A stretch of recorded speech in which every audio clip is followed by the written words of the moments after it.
This is the Awkward GM Corbin, and today I'm going to be covering Requiem for Rome 2nd edition. Full disclosure, I got a review copy from None More Publishing, and I have to say I was very surprised when I saw that DriveThruRPG had it on the list of top 10 RPGs that were selling that day. Aside from Requiem for Rome 2e, all you need is the Vampire the Requiem core rulebook. Now for something I haven't done in a long time, let's shift to the Google Slides. If you're not going to finish this video, this is everything you need to know about Requiem for Rome 2e. It's got all the stuff that has popped to me as new features, and I've listed them all out here for you. Additionally, if you want to jump to a different section of the video that's about something you're more interested in, there's going to be chapter marks below. And I'd love to give a shout out to Rose Bailey, who wrote the appendix for Cults of Rome within this book. If you want to get my opinion on Requiem for Rome 2e, it's a must-buy. It has a lot of stuff that you can use in any of the games, including Vampire. Honestly, I want to try and use Requiem for Rome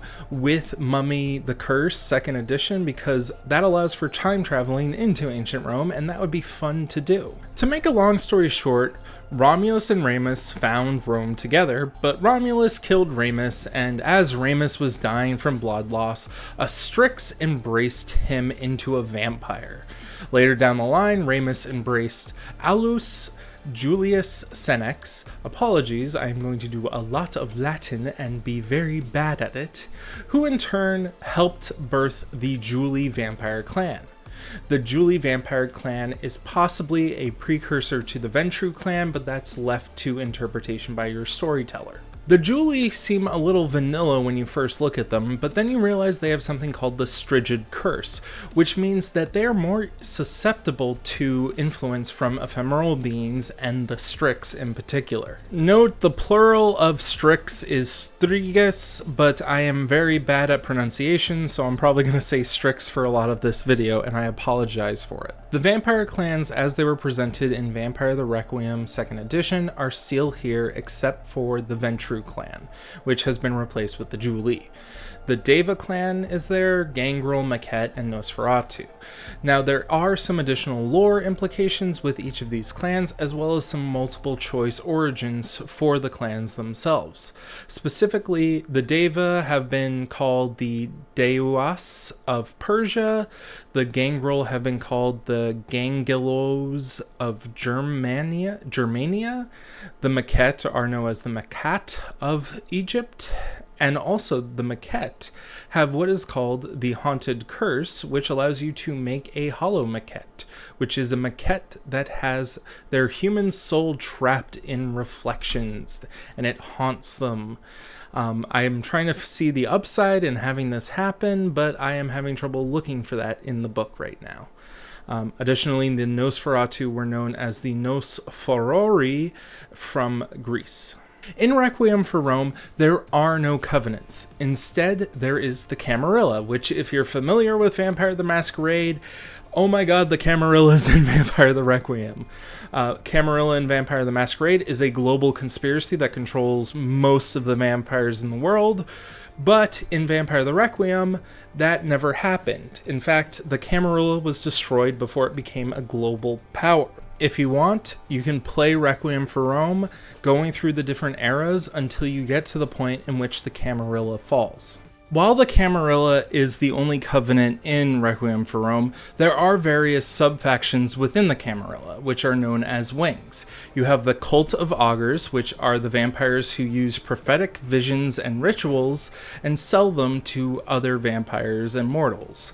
You have the Legion of the Dead, which are the soldiers and law enforcement of the Camarilla. You have the Peregrine Collegium, which are the workers of the Camarilla, as well as sanctioned criminals, unofficially sanctioned criminals. And you have the Sanix, which are the lawmakers of the Camarilla, and the highest law in the land. And then you have the Laetiae Sanctum, which aren't technically part of the Camarilla, but they eventually merge into them later on. They're often used as scapegoats early on until they become sort of this moral, zealous religious center to the Camarilla. I say moral in quotation marks, though. They have no official role in the Camarilla until later on, and before they're often used as scapegoats for trying to promote change in the Camarilla without actually changing it.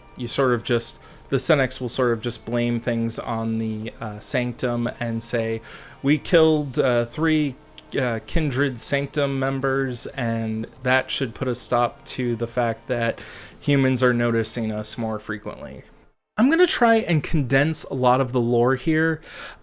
Julius Senex created the Camarilla, but Ramos was created by the Strix, and in doing so, the Strix sort of have ownership over Rome indirectly. And at one point, there was a clan of vampires that was very loyal to the Strix. However, that clan was purged by Julius Senex, who basically killed as many of that clan as he could ever see. It is known as a genocide, and that clan is struck from the record, so much so that it is not known by its actual name. It is known by the Traditores name, which just means traitor, or the Nameless Clan. They worked hand in hand with the Striges, the Strix, and were doomed for it. Some people think they were Julies who were just loyal to the Strix. Other people think they are one of the other clans that have been decimated and removed from the annals of history by the time modern era comes along. As part of creating the Camarilla, Senex was able to get the Nosferatu to help create the necropolis under Rome, which would be the headquarters of the Camarilla, as well as a place for all the wings to hang out and be free of human intervention.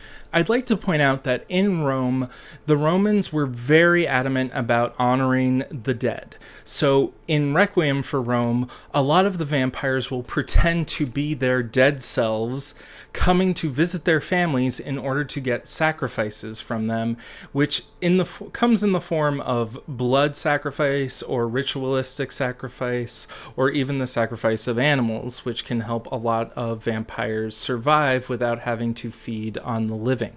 I've got a lot of character creation rules listed here that differ from Vampire the Requiem. However, there's not a lot of difference. You have to have Roman era characters. Some of the skills have been replaced with more archaic skills.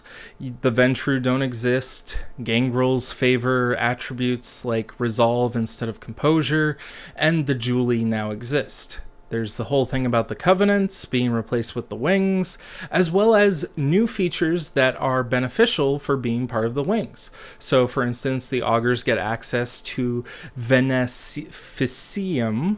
I'm not pronouncing that right. The Legion gets access to Jura merits. The Peregrine get access to Fenestrae.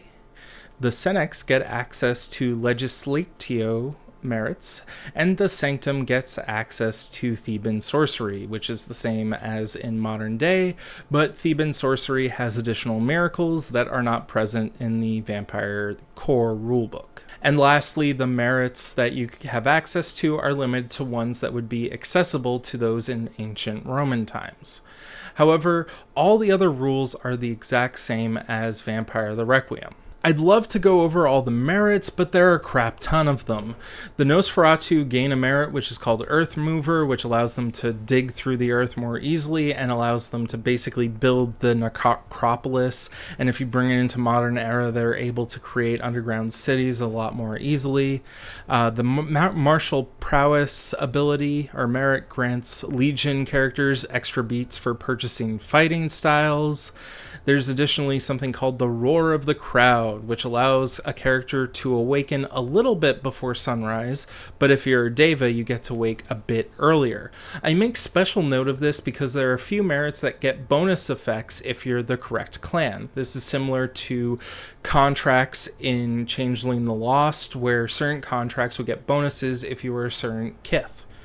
There are merits that are related to the Roman gods, and there are also merits that are related to the necropolis. Let's quickly touch on Fenestrae.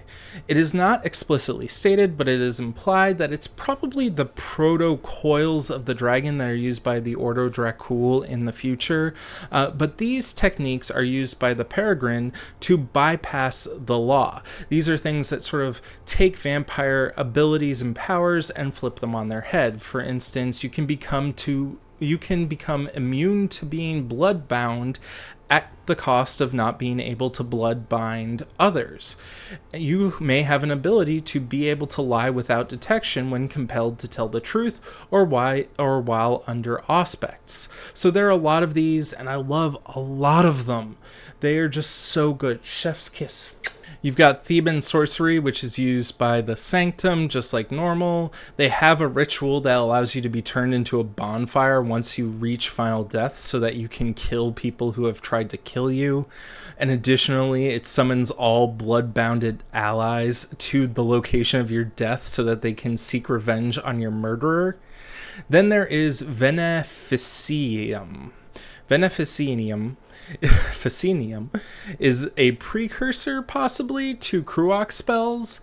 It's more like an alternate path to Kruok, according to Sam Young, the lead developer of this project. There were Kruok rituals at the time Rome existed, but they didn't have any associated faction. Now, in Roman times, it's sort of different than the blood magic in Europe. One of the 5-dot spells can infect a mortal with a disease that is transferable to vampires, and any vampire that feeds from a mortal that becomes a carrier, even if the disease wouldn't normally behave that way. Let's talk about Veneficium. It's another blood sorcery ability.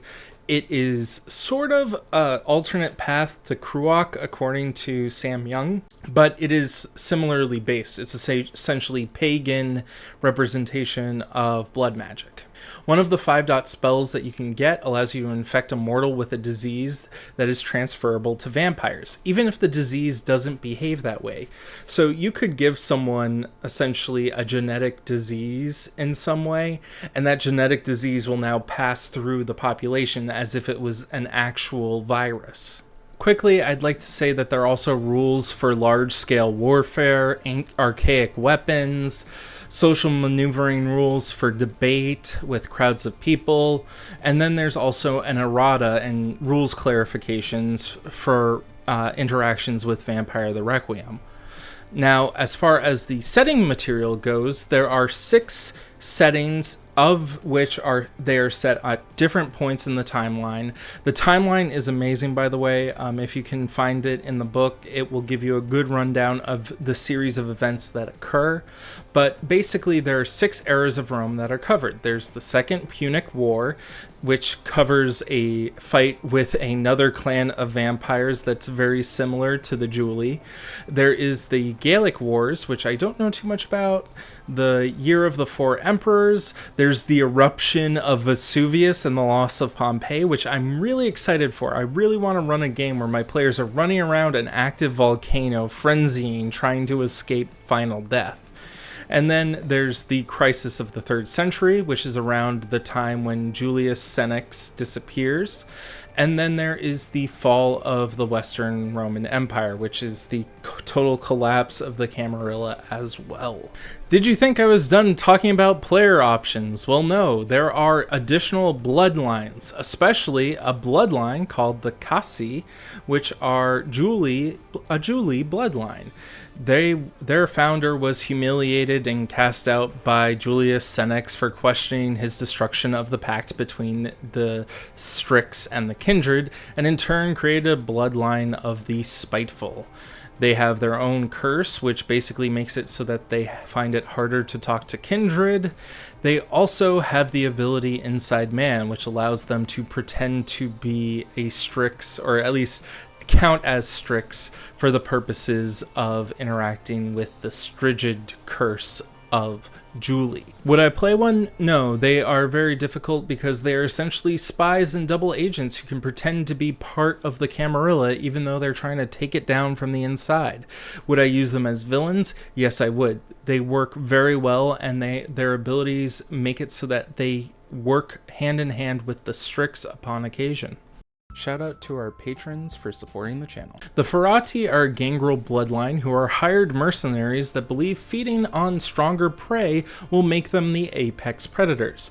They have the primal curse, which means that when they take lethal or aggravated damage, they're more likely to frenzy, but also they have a bloodline gift called punching up, which means they only have vitae addiction for blood that has a higher blood potency than they do, because they're trying to get better constantly. Now, would I play this character? I'm not sure, because as they're presented in the book, they seem to be very antagonistic in that they try and kill people in high levels of society, especially elders within vampire society. Now, would I definitely run them as antagonists? Oh yeah, they seem to be like born and bred killers, and they are definitely like the apex predator Gangrel archetype. The Galli are a Nosferatu bloodline embraced mainly from Sibyl's mortal priesthood. They are eerily perfect looking with no blemishes, and they are also eunuchs. They often present themselves as female or non-binary, much to the chagrin of the binary culture of ancient Rome. Now, they do have the infertile curse, which means they cannot create ghouls, and optionally they lose the ability to embrace. However, they also don't have as addictive blood, which means if you're bloodbound to them, you're going to recover quicker than normal. They also have two bloodline gifts, which is the Beauty of Attis and the Sight of Sibyl, which gives them striking looks and dream visions merit. Now, Sam Young did say this is a possible ancestor for the Galloi bloodline that is in one of the other books. Would I run them as a player? Possibly. They have some interesting abilities, and they don't seem too antagonistic. Would I run them as NPCs? Definitely, but I don't think I would run them as antagonistic NPCs. I can't think of a way that they would be as antagonistic as some of the other ones that I presented earlier, but they do seem like they would be ones that people would feel eerie to be around and try to avoid. The Phersui are a Daeva bloodline who take on the form of others by ripping off their own face and then bathing in the blood of the target. Now, their bloodline curse is that they must regain willpower from their mask each night, otherwise they won't be able to embrace their dirge as often to regain willpower. Now, the toll is their bloodline gift, which allows them to sell their abilities to a client, and if the client or the Phersui fail their end of the deal, they must risk a breaking point or a detachment. There are also additional abilities they have for exchanging physical traits with others, as well as pretending to be other people, often the client that they are talking to. The Phersui are a clan that I think would work great as a player character. I myself might not use them because they have this whole client relationship that they need to create, and if you don't have that, or you don't have the opportunity for that, it doesn't make sense that you'd be changing your face every night or something. Now, as an antagonist, they work very well as spies, and I think this even allows them to sort of hide from obfuscation. Oh yeah, it does. It says that they are immune from auspex. I said obfuscation, I meant auspex. I was not wrong. This is a game about Greek people after all. Lastly, we have the Rotulae, Mekhet bloodline, who are chariot drivers that can sway the crowds quite easily. They have the curse of the Ochlocracy, which after failing a number of social checks, the mortals nearby may riot. They also, as their bloodline gift, get the track star merit for free. Now, I'm not sure if I like these guys. They're probably my least favorite bloodline of the group, just because they're so focused on interacting with crowds and swaying them.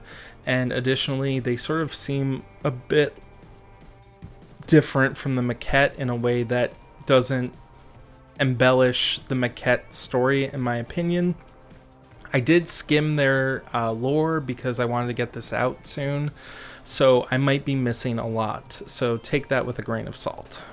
I don't see myself playing them, and I don't see myself using them as antagonists or even allies. Honestly, they seem more akin to background characters, or if they are a main NPC, them being a Rotulae is not going to affect much. I did mention the Traditores earlier. They were servants of the Strix. They were culled by the Julii. Everything else is up to the storyteller's discretion. They are open-ended, and they could be anything that you want them to be. The Strix have been broken down into 3 separate factions, and they get so many new abilities. I have them written down here: 23 new dread powers, 9 inherent powers, 10 uncommon banes to select from. It is so good. I am glad to see support for the Strix because they're one of my favorite antagonists. Now we get to the Borkolakes, which are Greek vampires that are bloated with blood and not part of the Camarilla.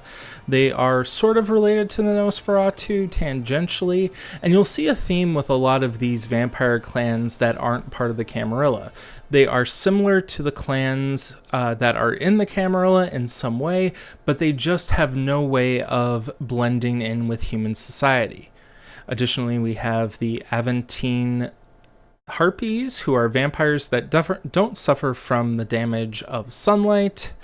The Cineres, which are ephemerals made up of dozens of dead family members grouped together into an amalgamation. There's the Colossi, which are blood giants created when blood from a battle has built up in one area. There's the Cult of Faces, who are actors who can mimic a dead person by wearing their death mask.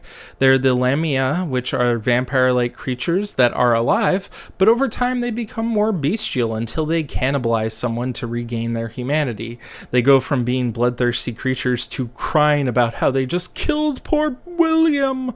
Well, probably not William, because I don't think William's a Roman name, but anyway, continuing on, there are the Plani, which are dangerous visages of mortals killed by kindred that haunt the necropolis at night, grabbing neonates and taking them to God knows where. There are reflections, which are the reflection of the hollow Mekhets, and they haunt the Mekhet that they are linked to. Then there is the Sabine Order, which are a hunter compact set in Rome. There are the Tullians, which are mortals that are protected by the gods, usually in a way that causes vampires to frenzy or cause them to burn as if touched by fire. And lastly, we have the Vitae angels, which are literal skeletal angels with 9 wings covered in viscera and blood that are revered by the Lanxi Sanctum. Man, that was great. Okay, additionally, there is a series of linked story seeds that follow the aftermath of Julius Seneca's disappearance in 300 BCE. It is called The Pretenders. It looks really great, and honestly, a lot of the story hooks are what you're probably going to want to look at if you're going to be running this. And it's so much fun. I hope you enjoyed everything I talked about today, and I hope you're going to click the link down in the description to purchase this book. It's an affiliate link. You don't have to pay anything extra. I just get a bit of a kickback for sending you that way to purchase it. Thank you so much for watching, and I hope you have a good one.